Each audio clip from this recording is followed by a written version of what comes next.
भगवान की कथा जीवन को सुंदर बनाती है। सुंदर का मतलब क्या है? आप माताएं बहन जब श्रृंगार करती हैं या भाई लोग अपने आप को तैयार करते हैं कहीं जाने के लिए, तो कई चीजों की जरूरत पड़ती है। पानी की जरूरत है मुंह धोने के लिए, साबुन की जरूरत है मुंह पे लगाने के लिए, टॉवल की जरूरत है मुंह साफ करने के लिए, हाँ या ना? फिर क्रीम श्रीम भी चाहिए थोड़ा, फिर परफ्यूम सरफ्यूम भी चाहिए, फिर कोम चाहिए थोड़ा, हाँ या ना? फिर वस्त्र भी पूरे इस्त्री हुए हुए हो बढ़िया से फर्स्ट क्लास। हम जैसे लोगों को माथे पे तिलक चाहिए, चंदन चाहिए, ये सबको चाहिए, तब कहीं हम लोग बाहर निकल पाते हैं इतनी सारी चीजों के साथ। जैसे आप किसी से मिलने जाते हैं अथवा कोई काम करने जाते हैं तो आप पहले अपने आप को तैयार करते हैं, ठीक उसी तरीके से जब ठाकुर जी से आप मिलने जाओ तो पहले अपने आप को तैयार करो।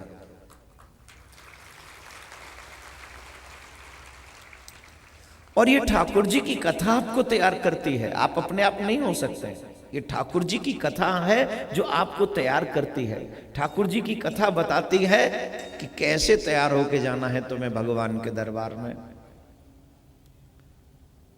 एक कथा में क्रोध को कम कर दो, नहीं ये क्रोध कम करना है क्योंकि ठाकुर जी को क्रोध प्रिय नहीं है। फिर दूसरी कथा में अपने लालच को कम कर दो, भगवान को लालच प्रिय नहीं है। तीसरी कथा में अपने काम को क्रोध करो। फिर लोभ, ईर्ष्या, द्वेष, धीरे धीरे धीरे धीरे। एक दिन में कोई फकीर नहीं बन सकता, याद रखना। Being ignorant is not so much same. Being ignorant is not so much same, but unwilling to learn is very shameful. हम कुछ नहीं जानते हैं ये गलत बात नहीं है। हम कुछ नहीं जानते हैं किसी संदर्भ में, भक्ति के संदर्भ में, भगवान के संदर्भ में अथवा संसार के संदर्भ में या अपनी आत्मा के संदर्भ में हम नहीं जानते हैं तो ये गलत बात नहीं है, लेकिन हम समझना ही नहीं चाहते है?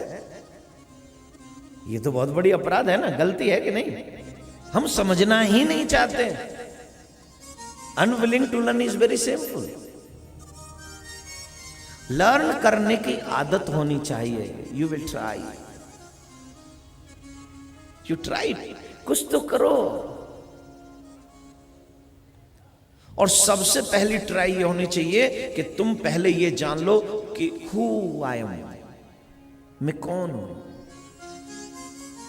मैं कहां से आया हूं, मेरा लक्ष्य क्या है, मेरा टारगेट क्या है, मेरा मकसद क्या है।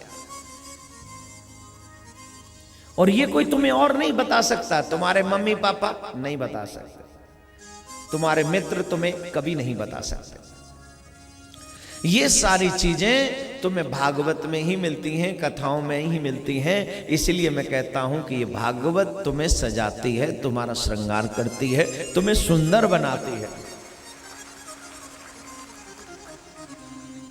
मैं लाखों बार कह चुका हूं, जो टीवी पे सुनते हैं, जिन्होंने कभी सुना होगा वो तो उनको पता है। पत्नी हर दिन अपने पति के लिए तैयार होती है। क्यों? क्योंकि मुझे वो पहनना जो मेरे पिया को पसंद है, मुझे वो बोलना है जो मेरे पिया को पसंद है, मुझे वहां जाना है जो मेरे पिया को प्लेस पसंद है। जो मेरे पिया को पसंद है वही बोलना है, वही करना है, वही खाना है, वही पहनना है, सब कुछ तो वही जो मेरे पिया को पसंद है। तो जब हाड़ मास के पिया के लिए तुम इतनी तैयारी करते हो, वही बोलते हो, वही सुनते हो, वही खाते हो, वही पीते हो, तो वो उस परमात्मा के लिए तुम वो क्यों नहीं कर सकते? पिया जिसने तुम्हें जीने का मौका दिया,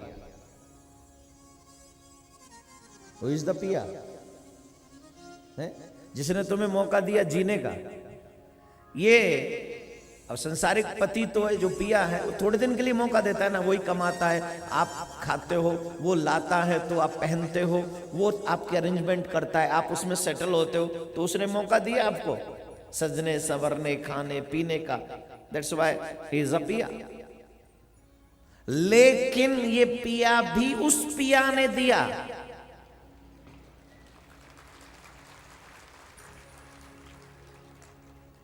है जी? Am I wrong? Am I wrong? ये पिया भी उस पिया ने दिया, पर तुमने तो कभी नहीं किया उसका शुक्रिया, कभी नहीं। कभी तो किया करो उसका शुक्रिया। क्यों? क्योंकि जो तेरे पास है सब कुछ है उसी का दिया हुआ, जिसको मैं कह रहा हूं हम सब का पिया। प्रभु का नाम ले करके, तो ये भागवत तुम्हें सजाती है। किसके लिए? बोले कन्हैया के लिए, गोविंद के लिए। ये भागवत तुम्हें गोपी बनाती है। यकीनन मानो मेरे भाई बहन, अगर तुम्हें विश्वास हो जाए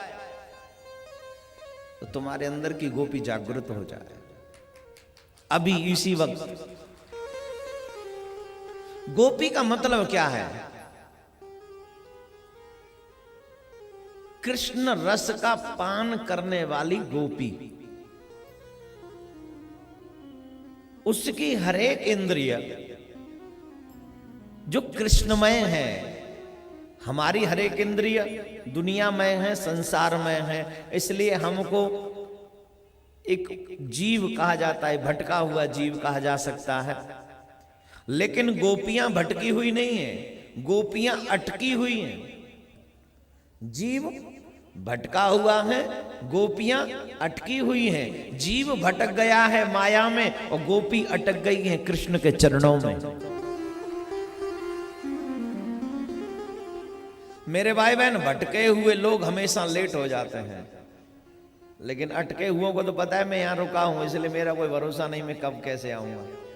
लेकिन जो कृष्ण के चरणों में अटका हो, उनकी फुल गारंटी है कि वो एग्जैक्ट टाइम टू टाइम पहुंच जाते हैं अपने सही डेस्टिनेशन पे।